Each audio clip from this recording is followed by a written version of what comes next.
दुनिया में सबसे ज्यादा दर्द उस इंसान को नहीं होता जिसके पास कुछ नहीं है, बल्कि सबसे ज्यादा दर्द उस इंसान को होता है जिसके पास सब कुछ होते हुए भी वो कुछ नहीं करता। यह वीडियो किसी एक इंसान की कहानी नहीं है, बल्कि हकीकत है। यह वीडियो एक आईना है जिसमें हर इंसान खुद को देखेगा। अब जरा आप मुझे ईमानदारी से बताना, तुम्हारे पास मोबाइल है, इंटरनेट है, पढ़ने के लिए सब कुछ है, कोई भी काम करने के लिए आजादी है, फिर भी अगर तुम कुछ नहीं कर पा रहे हो तो गलती किसकी है? सिस्टम की, हालात की, या तुम्हारी? आज मैं आपको एक ऐसे इंसान की हकीकत बताने वाला हूँ जिसके पास सच में कुछ नहीं था। न पैसा था, न पहचान, और न ही कोई पहुँच पकड़। जरा सोचो, एक लड़का जिसके पास स्मार्टफोन नहीं था, न कोई इंटरनेट सुविधा और न ही कोई एसी वाला कमरा। उसके पिता रोज सुबह काम करने जाते थे ताकि शाम को चूल्हा जल सके। आज वो लड़का लाखों लोगों की जिंदगियां बदल रहा है, जिन्हें आज पूरा देश खान सर के नाम से जानता है। बचपन के समय में जब वे छोटे थे, उत्तर प्रदेश के देवरिया जिले के एक छोटे से गांव में रहते थे।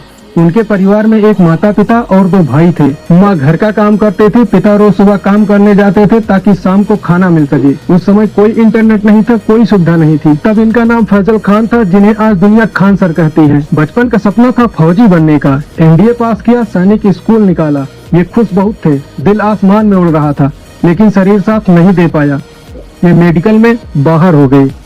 2 शब्द की एक लाइन बहुत छोटी है, मेडिकल अनफिट, लेकिन जिसने सुनी हो उसी को पता चलता है कि ये लाइन कितनी गंभीर है। यही सुनते ही 90% लोग टूट जाते हैं। लेकिन सवाल ये है कि जब सपना टूटता है तो उस सिचुएशन में इंसान क्या करता है, और यही बात ये निर्धारित करती है कि फ्यूचर क्या होगा। आज तुम कहते हो मेरे पास पैसा नहीं है, मेरे पास सिस्टम नहीं है, मेरी सिचुएशन ठीक नहीं है। उस लड़के के पास भी कोई सिस्टम नहीं था, न कोई रिजर्वेशन और न ही पैसा, न बैकअप। फिर भी उसने कोई दोष नहीं दिया। उसने फिर से पढ़ना शुरू किया। इलाहाबाद यूनिवर्सिटी में बीएससी की, एमएससी की और आगे एमए किया। कोई बड़ा सपना नहीं था, बस पेट भरना था, खुद का और परिवार का भी। फिर उन्होंने पढ़ाने का काम शुरू किया, बहुत कम, थोड़े बहुत पैसों में।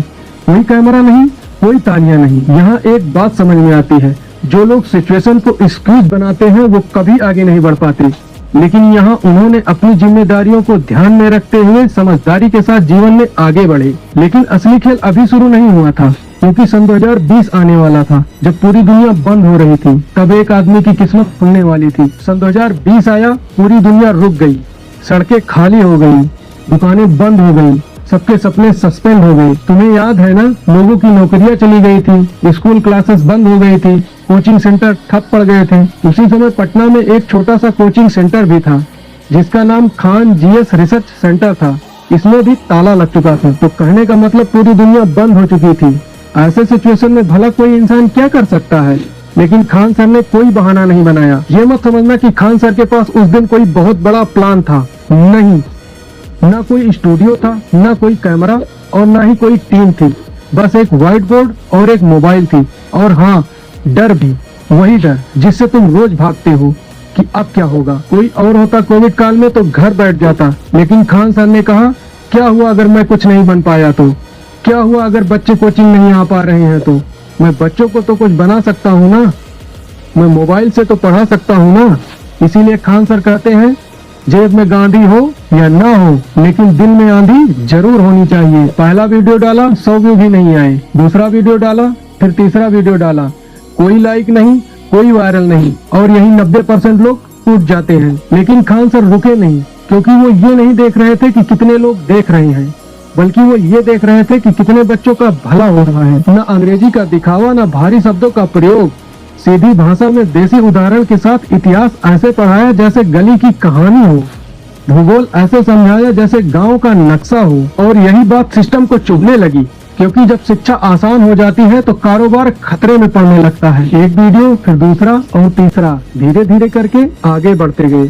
धीरे धीरे व्यूज भी आने लगे, 1 लाख, 10 लाख और आगे करोड़ों में व्यू। मोबाइल वही था, व्हाइट बोर्ड वही था, लेकिन अब आवाज पूरे देश तक पहुंच रही थी। याद रखना, खान सर इसलिए नहीं चले क्योंकि वो यूट्यूबर हो गए थे, वो इसलिए चले क्योंकि वो एक शिक्षक थे। और ये बहुत बड़ा फर्क है।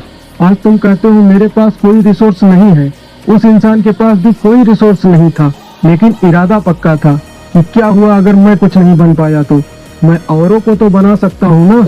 और जब इरादा साफ हो तो रास्ते अपने आप खुलने लगते हैं। लेकिन कहानी यही खत्म नहीं होती। क्योंकि जब इंसान का नाम बनता है तो वहाँ विरोध भी होता है। याद रखना, जब तक तुम छोटे हो तब तक तुम्हें कोई नोटिस नहीं करता, लेकिन जिस दिन लोग तुम्हारी बात सुनने लगेंगे उसी दिन से कुछ लोग तुम्हें चुप कराना चाहेंगे। और यही खान सर के साथ भी हुआ। जरा बताओ, क्या दुनिया किसी सफल इंसान को शांति से जीने देती है क्या? नहीं, क्योंकि जब तुम ऊपर उठते हो तो लोग तुम्हें नीचे खींचने लगते हैं। सन 2021 में वीडियो वायरल हुआ, करोड़ों में व्यूज आने लगे, लाखों छात्र उनके साथ थे, लेकिन इसके साथ शक होने लगा, आरोप लगाया जाने लगा, लोग सवाल उठाने लगे, क्योंकि अब बात पढ़ाई की नहीं पहचान की बन गई थी। कोई बोला ये बच्चों को भड़का रहे हैं, कोई बोला ये अपना नाम छुपा रहे हैं। नाम, धर्म, जाति, त्योहार सब में घसीटा गया। लोग सोशल मीडिया पे ट्रोल करने लगे। जरा सोचो, इस देश में एक शिक्षक जो बस पढ़ाना चाहता है, उसको अपनी पहचान समझानी पड़ रही है। ये कितनी शर्म की बात है। यही वो पल होता है जहाँ इंसान अंदर से टूट जाता है। लेकिन खान सर ने सिर्फ एक बात कही, मेरा धर्म मेरा काम है और मेरा काम सिर्फ पढ़ाना है। फिर मई, पटना शहर, Khan GS research coaching centre में रात का वक्त था, कोचिंग बंद थी। अचानक बहुत तेज देसी बम के साथ धमाका हुआ। कोई घायल तो नहीं हुआ, लेकिन मैसेज साफ था, चुप रहो। उस रात कोई भी होता तो यही कहता कि अब बस बहुत हो गया। लेकिन खान सर ने एक बात कही कि अगर मैं डर गया तो मेरे बच्चे क्या सीखेंगे। और यही फर्क होता है स्वार्थी और स्वाभिमानी में। सन 2022 में एनटीपीसी आंदोलन में एफआईआर में नाम आया, मीडिया ने ट्रोल किया, हेडलाइन में वही पुरानी कहानी, पहले नाम बनाओ फिर उसे तोड़ने की कोशिश करो। अब जरा ईमानदारी से खुद से पूछो, जब छात्र सड़कों पर हों और एक शिक्षक चुप बैठा रहे तो क्या वो शिक्षक कहलाने के लायक है? खान सर छात्रों के साथ खड़े हुए थे, न कुर्सी के लिए, न सत्ता के लिए और न ही नाम बचाने के लिए, बल्कि उस बच्चे के लिए जो फिर से सिस्टम से हार रहा था। याद रखना, सिस्टम से लड़ना आसान नहीं होता, क्योंकि इसमें बदनाम होना पड़ता है, और जो बदनाम होने से डर जाए वो बदलाव नहीं ला सकता है। आज लोग कहते हैं खान सर बहुत कमाते हैं, लेकिन ये कोई नहीं पूछता कि उन्होंने क्या क्या झेला है। धमकी, एफआईआर, बम ब्लास्ट, ये सब किताबों में नहीं मिलता, लेकिन इतिहास इन्हीं से बनता है। अब तुम खुद से पूछो, अगर एक शिक्षक इतना सब कुछ सह सकता है तो तुम किस बात से पीछे हट रहे हो?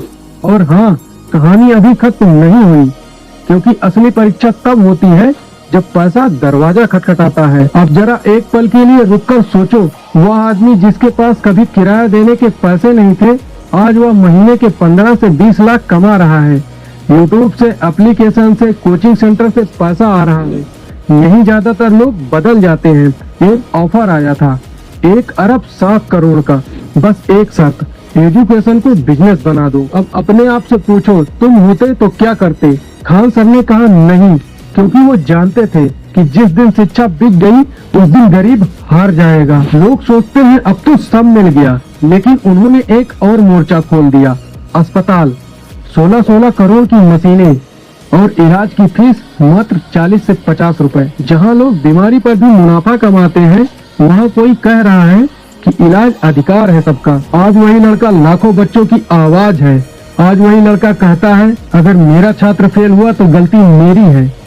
आज वही लड़का अस्पताल बनवा रहा है गरीबों के इलाज के लिए। जिसके पास कुछ नहीं था उसने कर दिखाया। अब मैं तुमसे पूछता हूँ, तुम्हारे पास क्या नहीं है? मोबाइल है, समय है, जानकारी है, आजादी है, फिर भी तुम नहीं कर पा रहे हो। शायद इसलिए नहीं कि हालात खराब है, बल्कि इसलिए क्योंकि तुमने कोशिश करना छोड़ दिया है। ये कहानी सिर्फ खान सर की नहीं है, ये कहानी उन लाखों युवाओं की है जो कहते हैं मेरे पास कुछ नहीं है। अरे तुम्हारे पास समय है, शरीर है, दिमाग है, बस फर्क इतना है तुम रुक गए हो। दुनिया तुम्हें कभी धक्का नहीं देगी, तुम्हें खुद चलना पड़ेगा। खान सर इसलिए नहीं बने क्योंकि वो जीनियस थे, वो इसलिए बने क्योंकि उन्होंने हार मानने से इनकार कर दिया। जब गरीबी थी उन्होंने पढ़ाई चुनी, जब फेलियर आया उन्होंने सीखना चुना, और जब विरोध हुआ उन्होंने सेवा चुनी। यही फर्क है बहाने बनाने वालों में और इतिहास बनाने वालों में। अगर देवरिया का एक साधारण सा लड़का लाखों लोगों की जिंदगियां बदल सकता है तो तुम किस दिन का इंतजार कर रहे हो?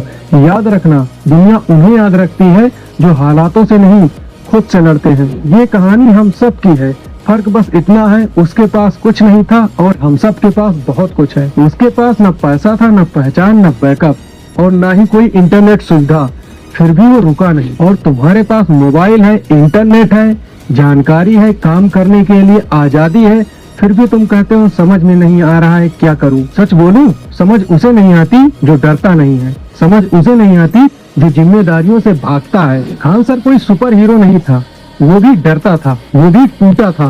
फर्क बस इतना है, उसने कभी डर को बहाना नहीं बनाया, उसने कभी हार को पहचान नहीं बनाया। उन्होंने कहा अगर सिस्टम गरीब बच्चों के लिए नहीं है तो मैं सिस्टम बनाऊंगा। आज वो अस्पताल बनवा रहे हैं क्योंकि उन्हें याद है कि महंगे इलाज में कितनों की जिंदगियां सस्ते में बिक जाती है। आज वो करोड़ों कमा सकते हैं, लेकिन 1 अरब 7 करोड़ का ऑफर ठुकरा दिया क्योंकि हर चीज बिकने के लिए नहीं होती।